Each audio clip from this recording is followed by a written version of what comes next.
Good afternoon, everybody, and a very warm welcome to the Lexicon Library and to Murder One. My name is Sam Blake, and I'm the founder of the festival. And this year we're supported by Dún Laoghaire Libraries, which is why we're in such a spectacular venue, and also by the Arts Council. And the Arts Council is enabling us to live stream this event. So to anybody watching online, hi. Lovely to see you, and we're delighted to have you on board. If you want to put your questions, if you're sitting out there watching on your computer, you want to put your questions into any of the social streams, Twitter is the main one that's being looked at. We will be able to answer your questions live from here. And obviously, the audience will be looking for questions from you later, so do store them up.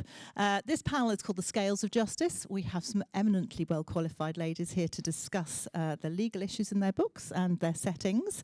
And I'm going to hand you over now to Andrea Carter, to Nadine Matheson, Edel Coffey, and to Catherine Kirwan. Thank you very much indeed.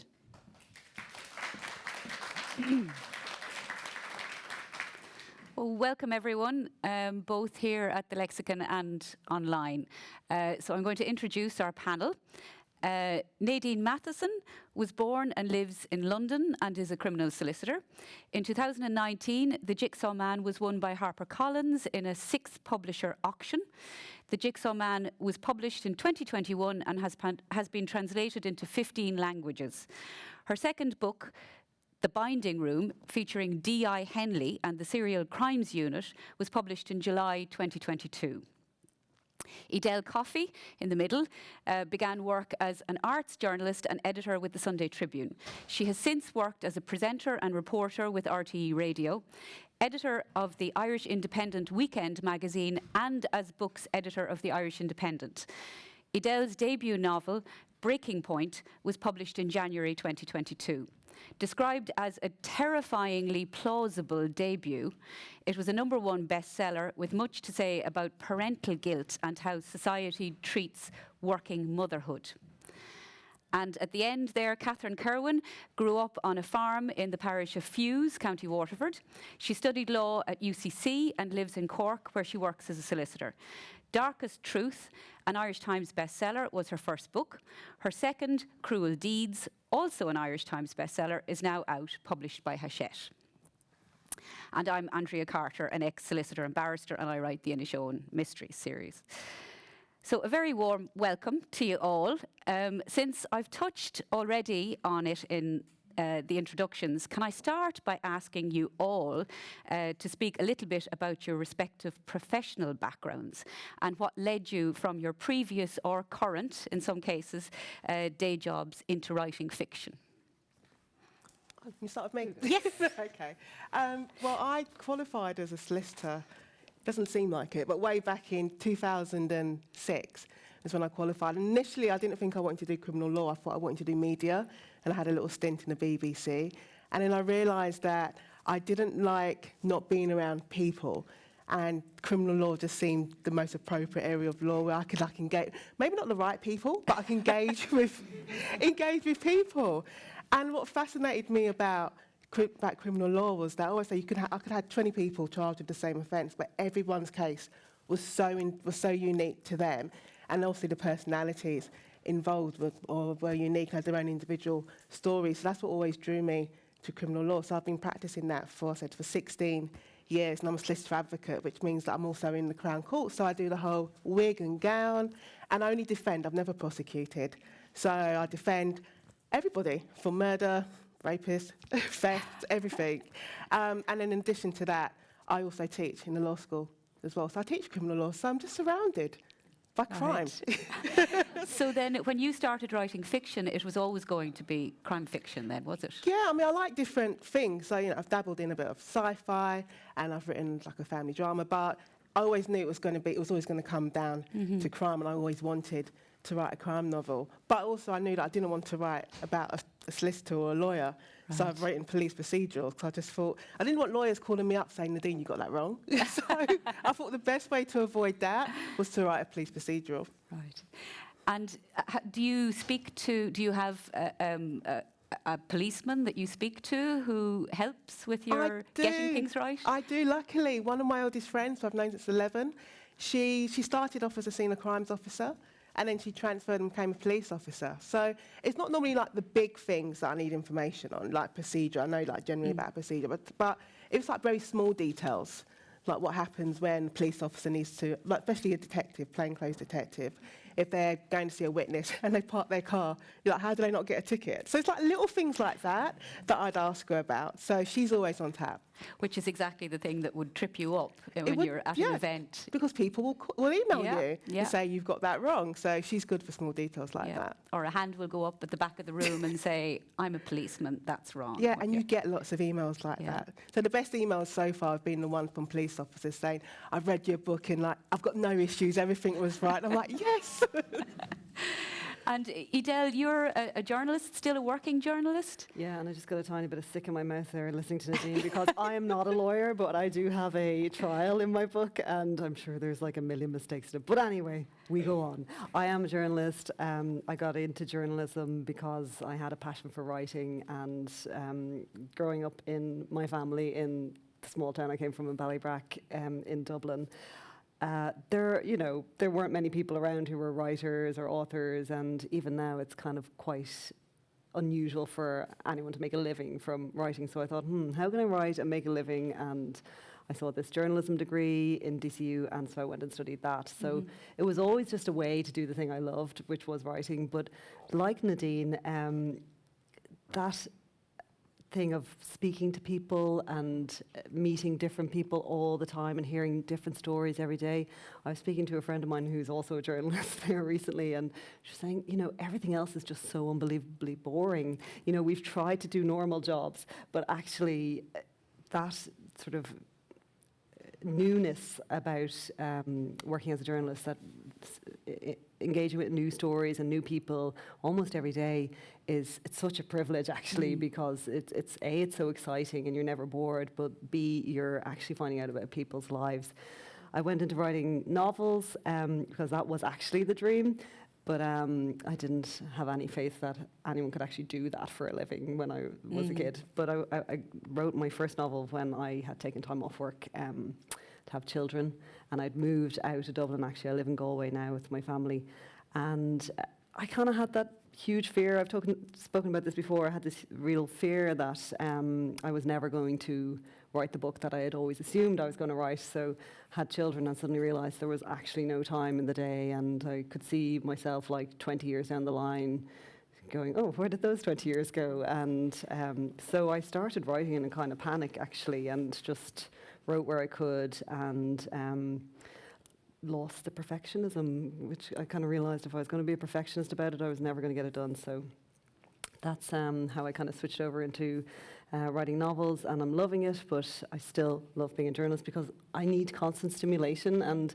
I feel like if I was not a journalist, I wouldn't have those opportunities to meet people and talk to people and, just hear new stories, which is so interesting to me.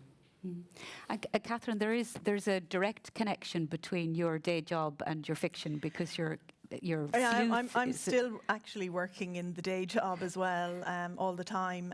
But I suppose I'd always had at the back of my mind the idea that I would really like to write creatively. Never thought that I could write a novel, but I just thought I'd like to write something. And eventually I just thought, well, look, I'll give it a go. And from, there were 3 dead people at the end of the first short story that I wrote. And I realized, okay, I'm definitely writing crime. Of course, I love crime. I love reading crime. And during the recession, the 2006, I say, because that's when it all started to go pear-shaped. But from 2006 to when I started writing 2013, I just inhaled crime because everything in work was just so depressing. It was so difficult just going in and out every day. So it was just an escape for me. And then I began writing as well. It was just a continuation of that escape, I suppose, really. But also was something that I'd always felt that I would like to do, but I never, ever felt that I could do it. And then one day I just said, well, sure, who's going to know? I might as well just try it. And that's what I did, really. So, and then now here I am, much to my surprise, I hasten to add. Yeah, yeah. And there's a famous quote from the Golden Age detective writer Dorothy Sayers. She said, "The death in particular seems to provide the Anglo-Saxon race with a greater fund of innocent amusement than any other single subject."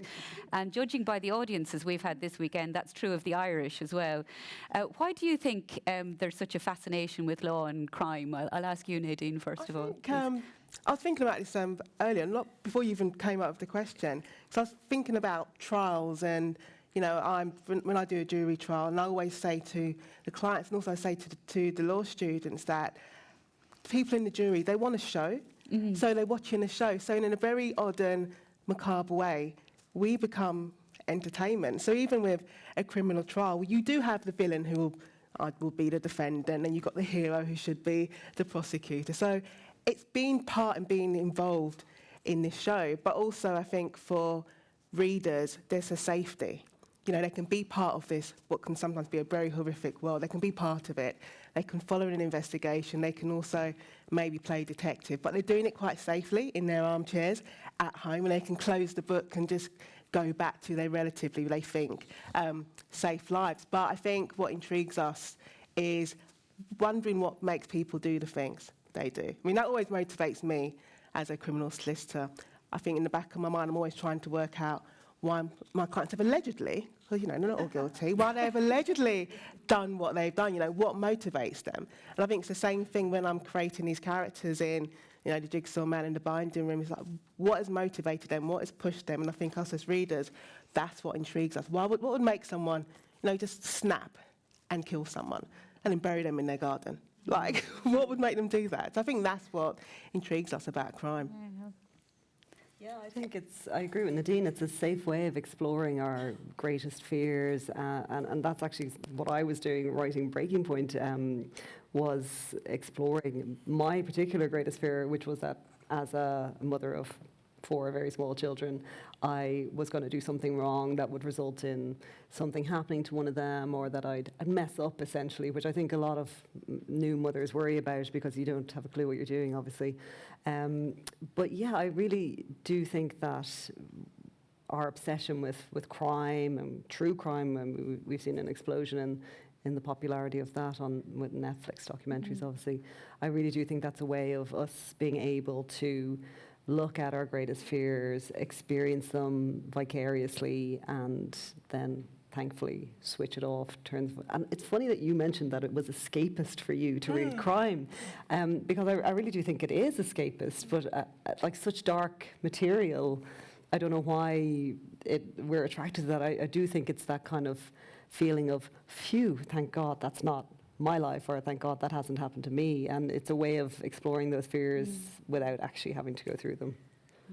But it's also that in the book, it's all going to be resolved, whereas it's open-ended really in life. And, you've got a case, and sometimes it's finished, but often it keeps dragging on and dragging on and dragging on, whereas or there can be an appeal, or there's this, that, and the other. But in the book, it's all resolved. You can close the book, move on to the next one. But it's, I think as regards sort of this particular strand of the crime fiction world as well, I do think people are interested in lawyers and how the law works. So we're kind of mining that a bit, I think, because, I think when we're as lawyers, when we're working as lawyers, very often, as you know yourself, people come to you. They don't really want to come to you. They don't want to pay your fee, and they would really prefer that the reason that they have to come to you had never happened. But unfortunately, they're stuck with you, and they are kind of, there's this kind of the bond that develops between you, and you're really, really close for the duration of the case, and then it moves on, but they're still interested. And I suppose everybody has, whether it's sort of buying a house, the most stressful time of your life, they say, almost, or it's, your marriage breaks up, or, many worse situations than that. People do come in contact with the law, or they're afraid if they do. You know, I sometimes have clients coming to me saying, it's my first time in here, as they look around the courthouse, you know. But then when you're in it, it's just like, you know, you might as well be going into Centra to buy a bag of potatoes, you know. It's easier for you, you know. It's your bread and butter. It's your bread and daily. butter, yeah. And you get, and I just, you know, I keep telling clients, oh, well, you'll get used to it. You know, it's good if they have a few goes, if they're in a few times before the before the case actually comes on. But, you know. but I think also from the perspective of a lawyer, I think it's interesting. It's an interesting route to observe human nature, because Very much so. when people seek the assistance of the law, I think they are often at their worst. So you see people's worst characteristics when they are, as you say, even if they're just stressed about buying a house, but if they're in the middle of a marriage breakdown, or if they've been charged with a crime, they are at their worst. So you see, so it's actually a really good prism through which to observe human nature, the darkest elements of human nature, I think, and hence write crime fiction. So it's good going to say, like, just going what Catherine was saying, thinking about the relationship you have with your client. It's a very intense relationship you have for, it could be a short period of time, but sometimes in my cases it can go on for 2 years. And it's a very intense relationship you have with them. So you see like the worst of them, then you sometimes see the best of them, but you deal with them in all different aspects of their life, and then sometimes they come back. But also, sometimes you can see them go through a whole kind of curve of how they feel about something at the beginning, and it's almost like that grief curve or whatever, people know what I'm talking about, Kubler-Ross or whatever it is, the battling against, did this really happen? And then there can be this resolution at the time, and sometimes they can arrive at a place at the end that you never would have expected them to come to when they came in that first day. So it is like the arc of a novel in a way.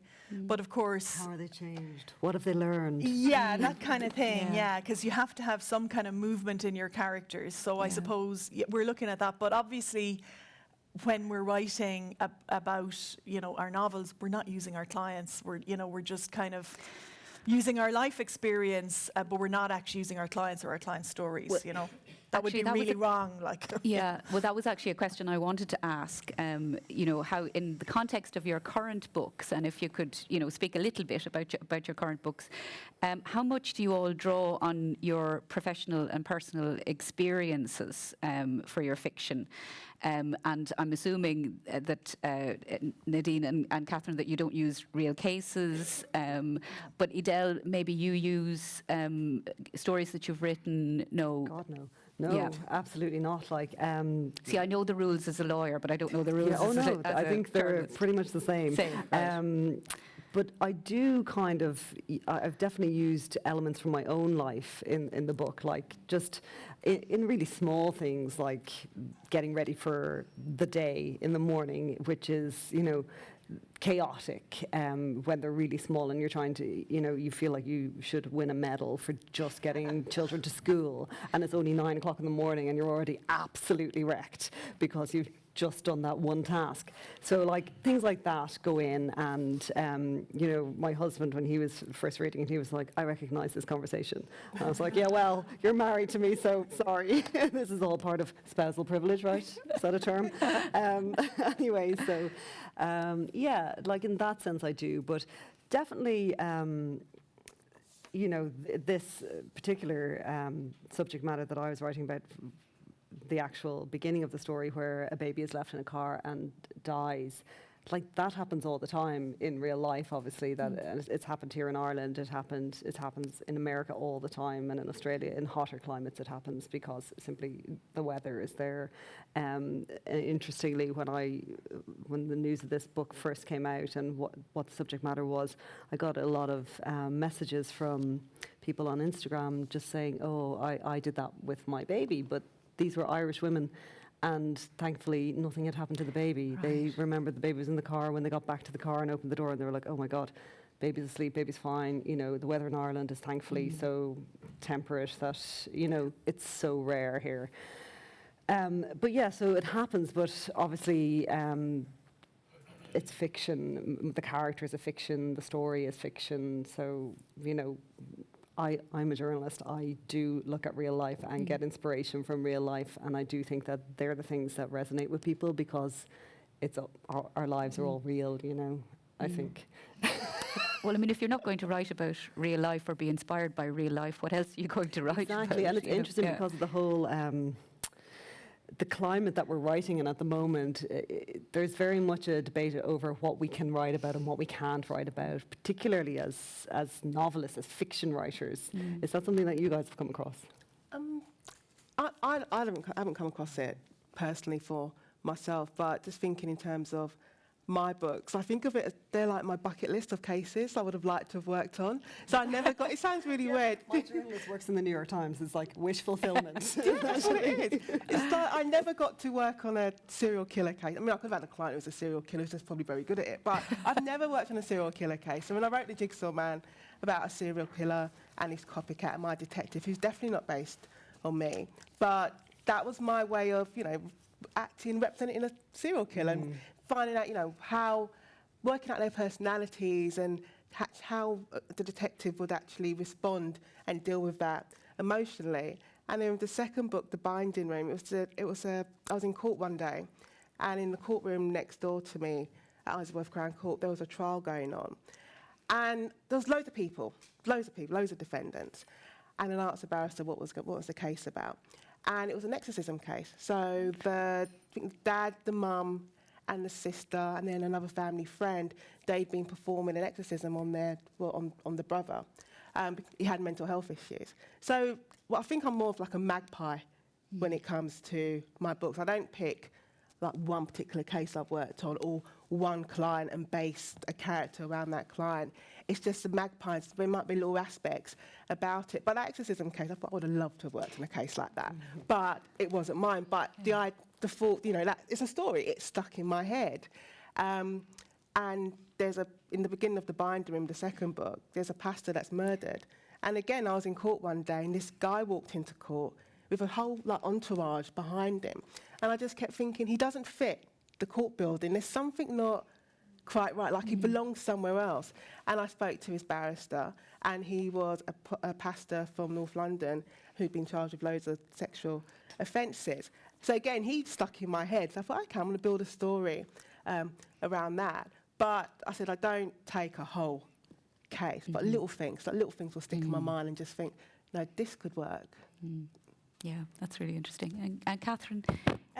Well, I suppose I base my books the books that I've written so far in Cork, and so a lot of the story comes out of the sort of the city and the landscape of the city.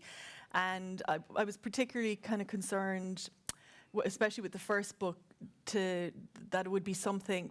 I have the lead character is Finn Fitzpatrick, who's a solicitor who works in Cork. There is a similarity in that, but she works in a different kind of firm to me, and she's a different kind of person to me. And so I wanted it to feel very much like something that could happen.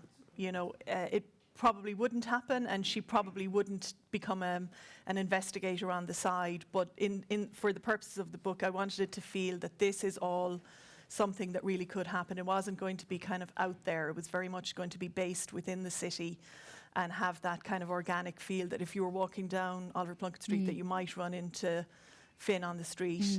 And the second book then, I kind of wanted to feel like these are people who might happen and who might exist. Loads of people in Cork think they know some of the people in the story. They don't. I even had it yesterday. I was having lunch with a barrister. Oh no, it was Friday. Yes, today's Sunday. Having lunch with a barrister. We just finished a case in the morning, and he said to me, "Can I just ask you, you know, the figure of Mandy, I think I know who it's based on." And he told me, and I hadn't even thought of this person. I mean, it totally was not based on her. And I said, absolutely not.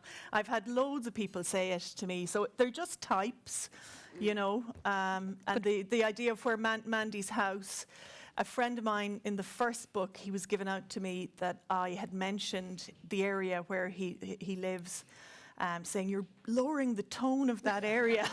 So I thought, her house is going to be there now, you know. So that's why I picked Blackrock in Cork, as, you know, Castle Road as the location for Mandy's gorgeous house in book 2, you know. So it's kind of like, you know, game playing, and you can do whatever you like, really, you know, but they're not based on real people because we're lawyers, we know that would be defamatory, so we can't do that. You know, we do make it up. But clearly there's a realism to them if you're being asked those questions. I do very much want it to feel grounded. I want to be able to hear the steps as she's walking around the city, you know. I want to feel her feet on the footpath, you know. Since this event is called The Scales of Justice, I'd like to talk to you all about how the subject of justice is dealt with in each of your novels. And Nadine, can I start with you? Your books deal with themes of justice and equity for the marginalised and for those who are sidelined by society and undervalued, and you deal with racism and sexism, and now in this new book you deal with mental health issues. Can you talk a little bit about that? And I'm wondering, are you trying to right wrongs that you see in society in your fiction, or is that something that you've thought about? No, I don't think I'd subconsciously thought about the themes when I was writing the books. I just knew that, you know, I've got Detective Inspector Angelica Henley, and she's a black female police officer. So for me, and you know, the books are set in South East London, where I grew up and where I live. So for me, mainly for her, it was to show that in the world that we live in, that there are black female detectives, because, you know, I'd pick up fiction all the time and I wouldn't see it. I'll just see white male detectives. So I wanted to show, especially the world I work in as well, a black female detective is not unusual. But then also, you know, as a defence solicitor, I'm always representing the defendant. So I'm always trying to pick holes in a prosecution's case. But when it comes to writing the police procedurals, I just didn't want it just to be, well, this is a murder, and not like glamorising it. I just wanted to show the effects on the people that's left behind. So I think in a way it's kind of given a voice to the victims, the ones who probably wouldn't get as much press coverage as someone else would in the papers, thinking about the families left behind, but also the impact that an investigation, you know, if you're a member of your family's been killed by a serial killer, the impact not just on the family members, but also on the detective. And there's so many things, like the exorcism case I was talking about. I mean, it sounds so bizarre, you just wouldn't think that would actually happen in real life. And there were not many people who were actually aware of that case actually taking place.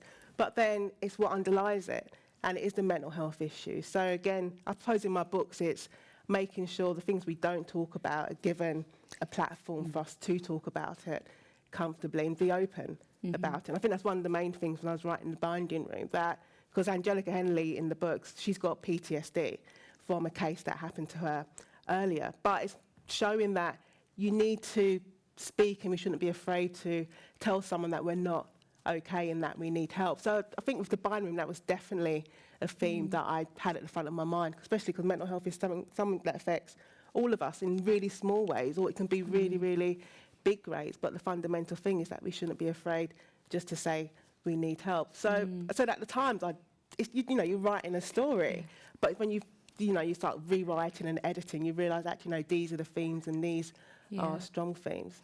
And it's really interesting when you're reading that book and you see the connection between what the detective is going through, what the police officer is going through, and what the victims of the crime that she's investigating are going through. And there's a connection. There's a link there. I think Catherine said it earlier.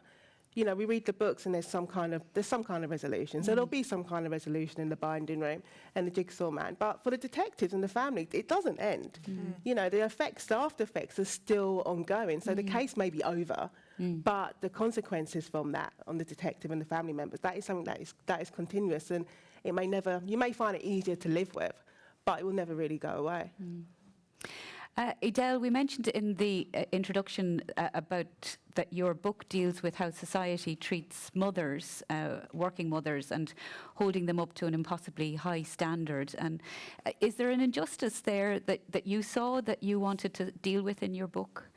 Yes, there was an injustice, or I felt there was an injustice. It was more of a sort of surprise and a shock in my life when I had kids that I really felt very alone. And, you know, obviously I had my husband, and my family did not live in the same city as me, so that was not there for me. But it was more just on a societal level, that idea that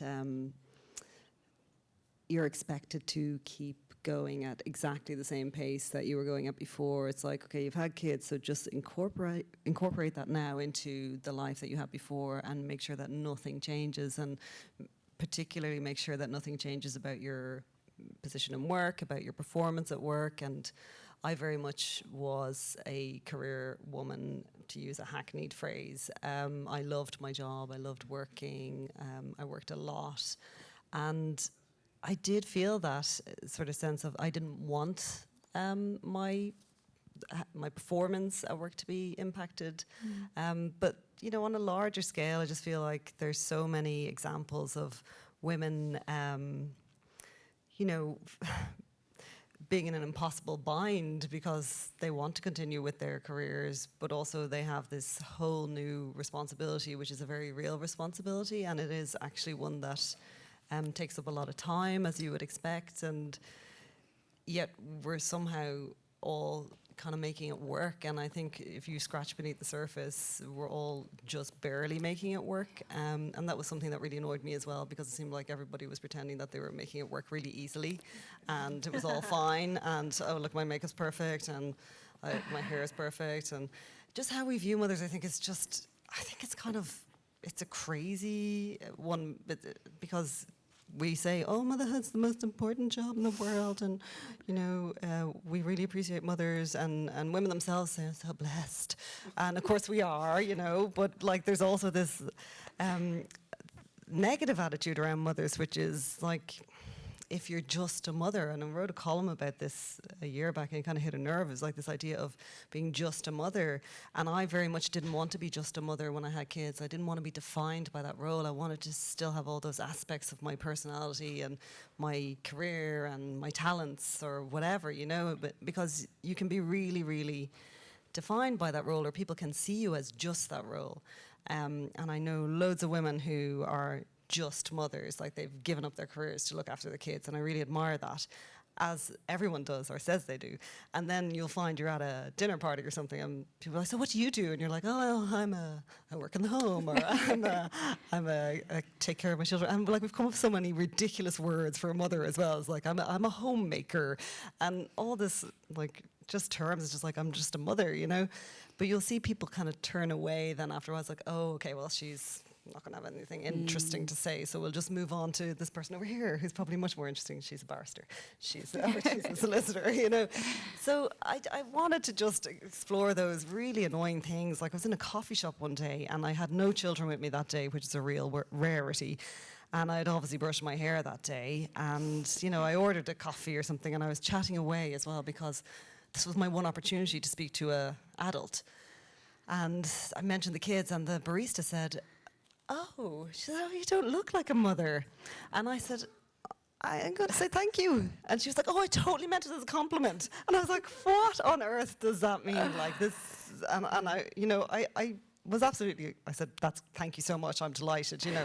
But then I was thinking to myself, how can we say this about mothers? Like, and, you know, if you want to respect mothers, or if you want to see it as just another aspect of who we are, we have to stop sort of having those negative connotations around mothers. I don't even know where they come from, actually.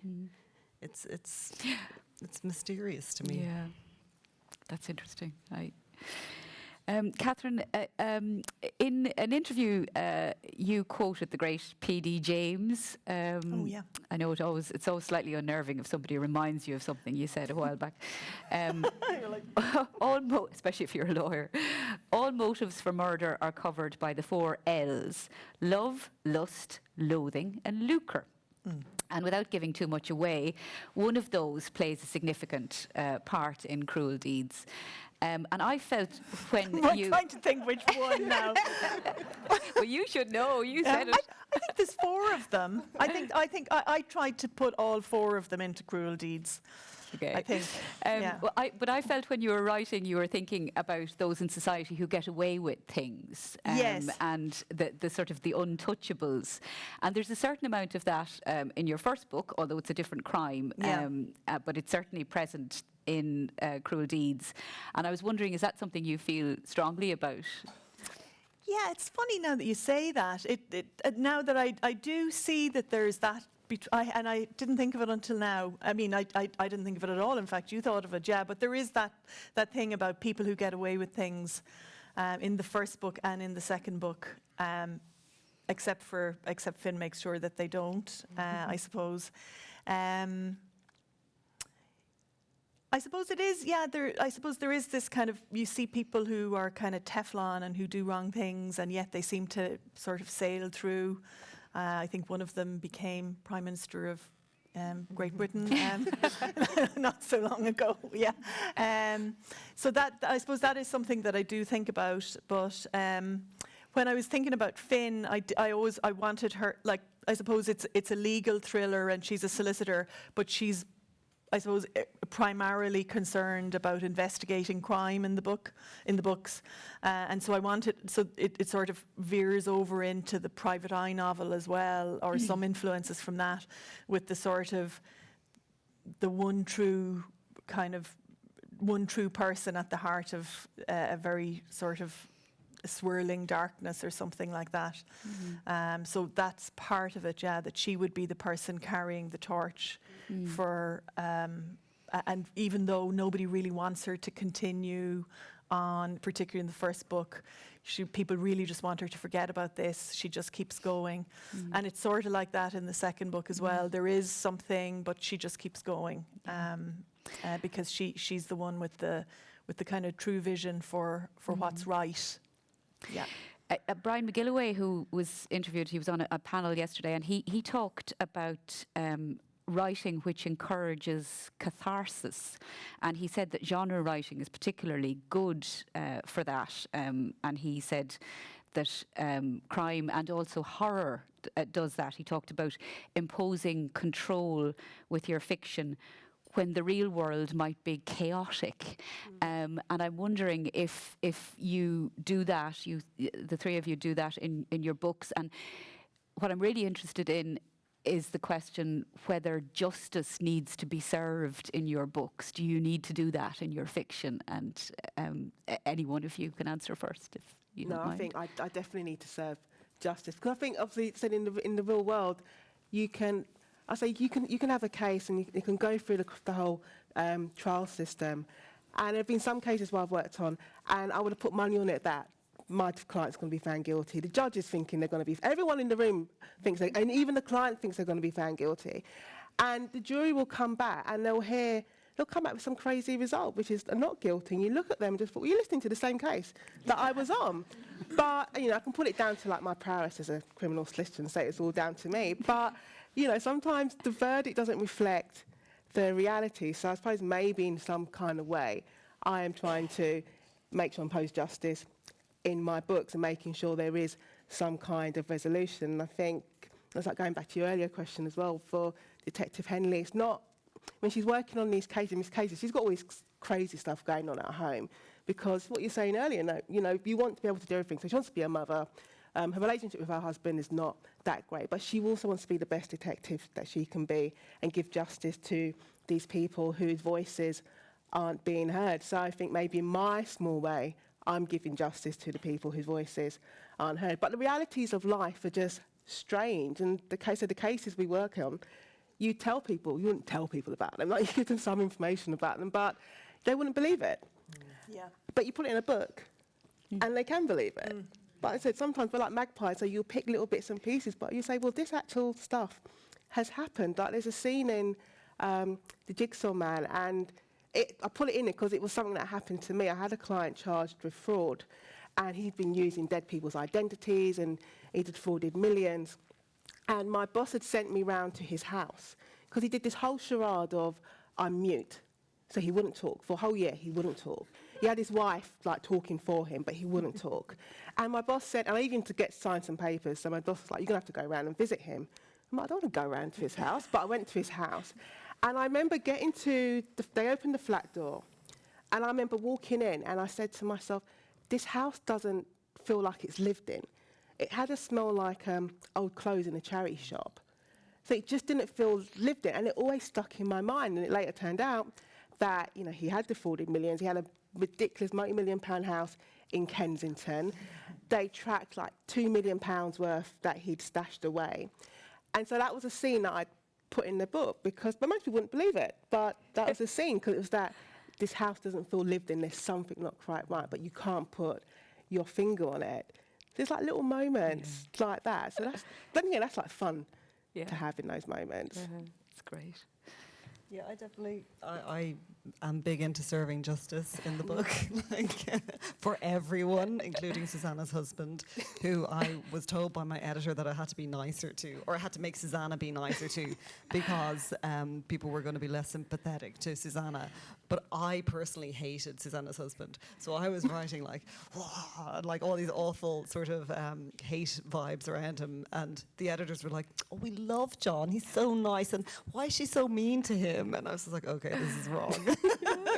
But yeah, so maybe I get too involved in serving justice. It was because I knew what John was going to do in advance, obviously, and I was punishing him before he had even done that. So don't cross me, is all I'm saying. Yeah, I wanted to sort of put motherhood on trial, and that's why, you know, obviously there's a trial about the actual thing that happened in the book, but also that idea of women on trial, and the idea that they're judged for every single thing they do. And I wanted to really bring that into how the media covered Susanna, and that's why I made her kind of fame adjacent, because I wanted her to be covered in the papers. I wanted them to like look at her outfit and break it down. Like the Daily Mail, I mean, it is just incredible how they can take any news story with any woman, and then down the bottom they'll be, get the look, and they'll tell you where you can buy the outfit, and it doesn't matter what the news story has been about. It's just like, and here's how you can get the dress and the boots, and it's just like, oh my, it's so mad, actually. And I did want to sort of judge my own profession a little bit as well for that, like the fact that so many journalists are actually conflicted in what they do every day, and you must have a little bit about that as well as a defender. So yeah, it's great. In a book you get to sort of round it all out and decide that you're going to, you know, serve justice, and everyone will get what they deserve, according to me. Quite a punisher, actually, I've realised. Should be a bit nicer to everybody in the book. The next book will be, I can't promise anything, actually. Catherine? Yeah, I think going back to what you said yourself, Andrea, it's about kind of putting order on chaos, isn't it?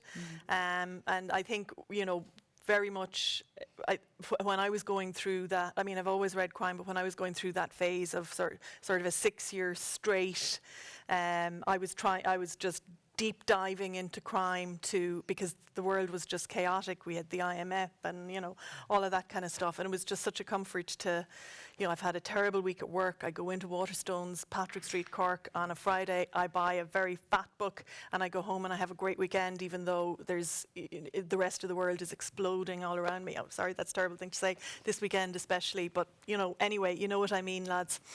And and for me, it was, in a way, when I am writing, in a way, I'm doing that for myself as well.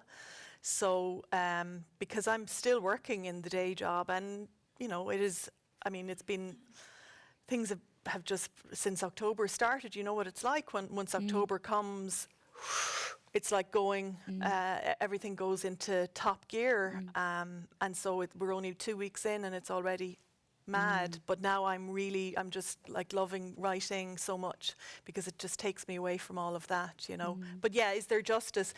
There has to be, and there has to be justice woven through for all of the characters. You can't just leave one of them there hanging, you know. There has to be a follow through for everyone. And so when you introduce a character, or when I introduce a character, I'm always thinking about, how am I going to tie them up at the end?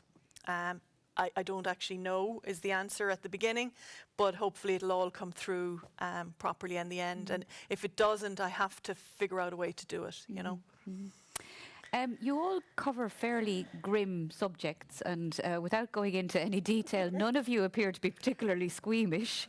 But are there any subjects that is there any subject that you wouldn't write about? And when it comes to violence, how much is too much? Is there a line any of you wouldn't cross? No, I've decided. I don't think I've got a line. Right. Because, okay. but I take it. I think I use the same approach I take to work is the same approach I have to writing. So, as a criminal defence solicitor, I can't really say no to cases. So, like on a personal level, you're never going to be okay with murder. You're never personally going to be okay with someone abusing a child. But as a professional, if I'm given this case and someone's saying they didn't do it, even if they're saying they did do it, but you now need to represent them for sentencing, I can't turn away a case. So I think it would be hypocritical of me to sit down in front of my computer and have like a notepad of subjects I'm not going to touch, because real life isn't like that. And there are people I've dealt with, I said I'd be happy never to see them again, because they, even though their cases may not have been that bad, they as people, their personalities, they were horrible people. But, I put my wig and my gown on and I go in court and I do my job. And then if I never see them again, I'm more than happy with that. But when it comes to my own books, I feel like I have to reflect life, because I set my books in South East London. I say Henley, I say she's not like me because I'm not as flawed and damaged as she is, but we have a similar background. We're both born in London, both born to West Indian parents. So you have this, I suppose, this dichotomy of life of, and I never see myself as being of immigrant parents, but that's what society says you are. But, you've got that balance of life and seeing how you fit in. So I feel like I have to reflect the world I live in. So I wouldn't say, no, I'm never going to write. I said I'll never write about child abuse, for example, because in reality I could be given that case and I have to deal with it. So the answer's no. Thank you. Yeah, I agree. I don't think as a writer you actually can have a line, because I think the baseline that every writer enters into writing on is curiosity. I think every writer has a curious personality, and as a journalist obviously I have that as well. And if something snags my imagination or my attention even, I want to find out everything I possibly can about it. Or again, it's coming back to that idea of exploring your darkest fears without actually having to experience them. I research the hell out of everything, like not just for books, but like for my own life. Like if a result comes back from the doctor in a bad way, we'll go down the full, Dr. worst Google. possible case scenario, just to know. And I think that's where you are as a writer as well. I think if you can't sort of rule out what's going to engage you at a future date, on a very practical level, I would never, ever, ever, I don't think I will ever write about the death of a child again. Okay. It's not incredibly pleasant to do yourself, obviously, but I can absolutely get past that. As a journalist, I've written about loads of awful things, and you can separate yourself. But on the practical level of just, it's a subject matter that puts a lot of people off, I think. I think it puts a lot of readers off. I think it puts a lot of publishers off. In fact, I know it puts a lot of publishers off. So I think from that point, you live and you learn. I think that is actually, for many people, it's a bridge too far. It's a subject matter that they don't want to engage in, even if it's, in this book, it's the subject that sort of we take off from to explore, the injustices of working motherhood and living in late stage capitalist society where, the person as a unit of production is much more important than the person. But it's hard to say that when, you've got the tagline. Yeah. But anyway, yeah, so no. No and to you as well. that subject matter, Okay. yes. Yeah. So we've got 2 no's. Catherine? What's off limits? Yeah, I don't know. I think I just have to see where the story takes me, So I would probably say probably no again. But in terms of details and how you write about it, that's the difference, I think. Is it exploitative? Is it just because people, are you just, does it come organically out of the story? Or are you just putting it in there for buckets of blood, and if you're doing it for that reason, then I don't think it's right. But it all depends. I always tell the story of being at I mentioned Waterstones, being at a John Connolly event in Waterstones in Cork, and John Connolly, who's, I'm sure you've all seen him, he's brilliant. Raconteur as well, and he was saying that his latest book had more blood in it than any of his previous books.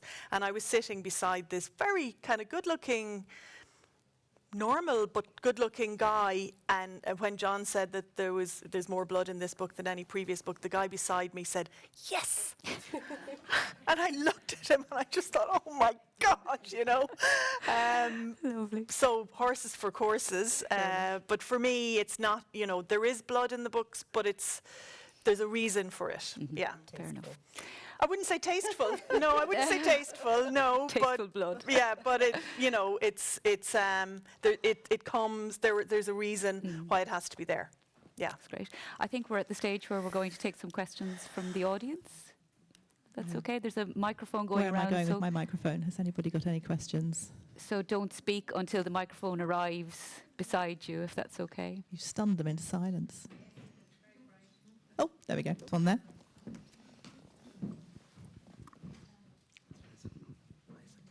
Thanks, ladies. Ladies, thank you very much indeed. That was an absolutely wonderful discussion, and thank you so much for coming. Definitely going to start reading some of your books, that's for sure. But one thing that I would like to ask is, over the last couple of weeks, myself and my wife have been watching shows that very much have a sense of place to them. Speaking specifically, Val McDermott's, Karen Perry books, Anne Cleeve's Shetland stories, like that, very much set in a place in a community. How important is that to you as writers, and how do you go about creating that in a book, particularly a crime book? Everyone's looking at me.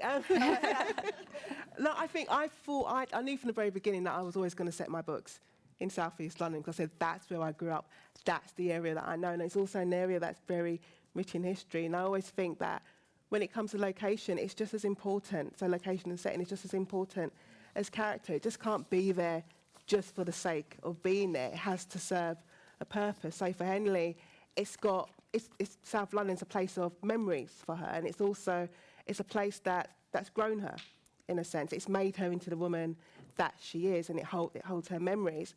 So for me, if I couldn't set my books in a place that also I personally didn't know.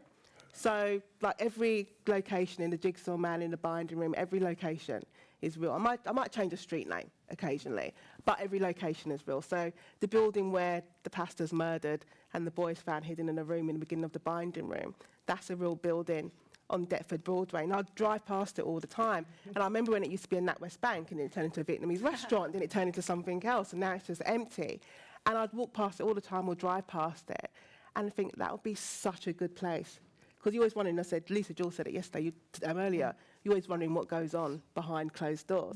So location is very important to me because it needs to feel real. And I want the readers, when they pick up the book, to feel as if they're walking along those same streets and those same little back alleys. And I think at the beginning of the Jigsaw Man, there's body parts found on the banks of the River Thames. And I said, I grew up by the Thames, so I know what the river smells like. And I know what it's like when it's the middle of summer and you've got this disgusting, drain smell.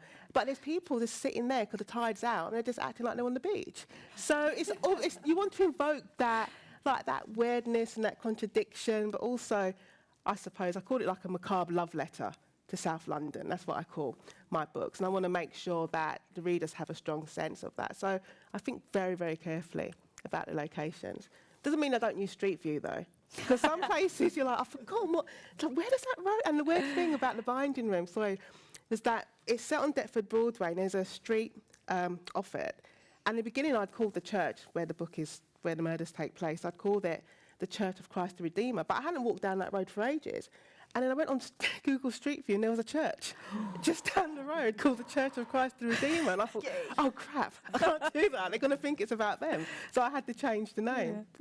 That must have given you the shivers as Yeah, a it lawyer. did. I was like, oh my God, they're going to think I'm it. going to get sued. Yeah, because I'm murdering I'm murdering people. There's all sorts. There's bodies being hidden away. I thought, no, let me change it. It's so funny you should mention smell when you're writing about a place, because I am from Dublin, but I moved to Galway about 7 years ago, and one of the things I really used to notice when I drove back into Dublin was, okay, the smell of the city was so much different, obviously for industrial reasons, but also the sea in Galway, it's the Atlantic Ocean, it smells so different to the sea in Dublin. It's a really weird kind of thing, a cognitive thing that happens when you arrive in these cities. Well, for me, it just triggers, okay, and now you're in this place. But in terms of location, to answer your question, I set my book in New York for a really specific reason, and it was just to serve the story, because so I'd spent some time in New York, so I knew it well enough to write about it. And also I wanted Susanna to be in a pressurized situation in Adelaide as well, where they didn't have any maternity leave because it doesn't exist in America. So I just thought that's a way to increase the pressure. Like I said, I'm a bit of a punisher. so yeah, that was the reason. But I'd love to write. In fact, I'm working on my third novel now, and that's going to be set in Ireland. The second one is set in London. But again, it's all for the reason they're set in those places. There's this building in London that I wanted to set the story in, and I suppose I could transpose it to Galway or to Dublin, but I like the city to provide a bit of glamour and a little bit of escape. And I'm not saying Ireland and Galway and Dublin are not very glamorous, because of course they are, but in my head, it's like armchair traveling, I think. It's just like, well, let's go to London for this one, so. Well, it's funny actually that you mention armchair travelling, because I set my books in Cork and very much rooted in the city. But when I'm reading myself, I like armchair travelling. But I decided to root it in Cork. Because I thought, well, I like reading about other places, so maybe other people will like reading about Cork. But it turns out that the people who most like reading about Cork are people from Cork, which is, now that I think of it, very typical. But for me, I mean, I've made up some locations. I've made up one street. I've made up one Garda station, purely so that people wouldn't think, so that, say, if I had Finn's office at 36 South Mall, there already is somebody there, so I did it for practical reasons. But other than that, the city is very, very real, and I do want, if you were sort of living in Birmingham, I want you to be able to walk around Cork in your head and know what it feels like, know what it smells like, and know what's beneath your feet, which is usually water in Cork, because it's built on islands and bog and all the rest of it. So it's got hills at both sides. It's got the bowl of the city in the middle on the central island, and so there's this inherent drama to it. When I started writing about it, really nobody was writing about it in that, and now there's tons of them. All of a sudden, there's loads and loads. There's a whole Cork noir genre now, which is brilliant. And so that's what place is hugely important. I mean, I love Ian Rankin, I love Dennis Lehane, I love Val McDermott, I love like all of these, and other people as well, like people who set books in London as well. So yeah. Fantastic, incredible answers. Anybody more else? questions? Got a question? Oh, one back there.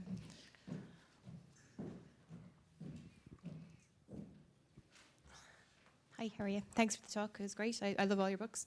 I'm a lawyer myself, and I'm wondering how the hell do you get time to write novels when it's a pretty packed job as it is? Yeah, I'm wondering that myself. Yeah, it can be very hard, but I haven't had a holiday in I don't know how many years, so I do an awful lot of writing during August, Christmas holidays and things like that, and weekends, and then I try to fit in. Now I'm really trying to fit in some words during the week as well, but it can be very hard, Yeah. I always say, I always felt like I was stealing time when Yeah. I was practicing full time. So if I was waiting, because the thing about court, you spend so much time waiting for your case to be called on. So when I'm sitting there waiting for my case to be called on, I thought, okay, I'll take my laptop out. You know, I've done all the prep I can do on the case. So I would write a couple of chapters while I'm waiting for my case to be called on. So you're constantly looking for pockets of time to still. It's a little bit easier now because I'm not practicing full time, but I still teach. But again, there can be moments when, you know, I'm teaching during the week and then I'm marking. There was a crazy week when I was writing the exam papers. And I was going to court during the day. I was teaching in the evening, marking exam papers, and then trying to finish the next section in order to submit.